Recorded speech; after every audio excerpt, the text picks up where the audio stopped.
আসসালামু আলাইকুম। আপনারা দেখতে পাচ্ছেন আমরা এমন একটা জায়গায় অবস্থান করছি যেটা আমরা বুঝতে পারতেছি না এটা কি রাস্তা নাকি ধান লাগানোর কোন একটা মাঠ।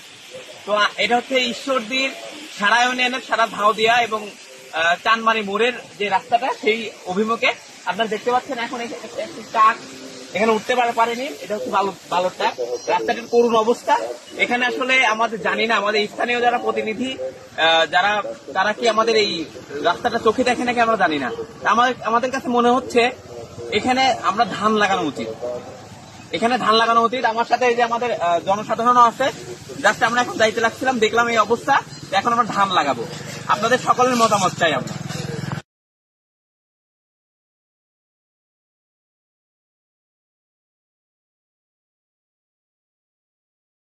মানে যে রাস্তা, এই রাস্তা দুর্ভোগের জন্য আমরা সবার কাছে অনুরোধ জানাচ্ছি রাস্তার সংস্কার করা দরকার।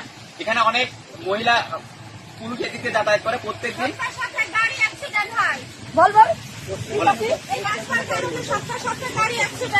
আপনাদের বাচ্চা নিয়ে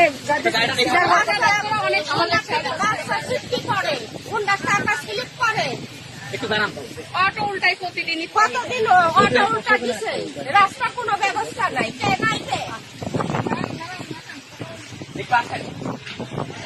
সেখানে বাম্পার একটা ফলন হবে, সেই জন্য আজকে আমরা এখানে এসেছি এবং এমন ধান চাষ করার জন্য। যেটা বিরি ধান, বাংলাদেশের উদ্ভাবিত একটি ধান। এই ধান লাগাইলে হয়তো অনেক ইয়ে হবে। যাই হোক, আমরা লাগাচ্ছি। লাগান, বিসমিল্লাহ বলে লাগাই। যাতে এই রাস্তা 1 মাসের ভিতর পরিবর্তন আসতে পারে ইনশাআল্লাহ। আপনার সড়ক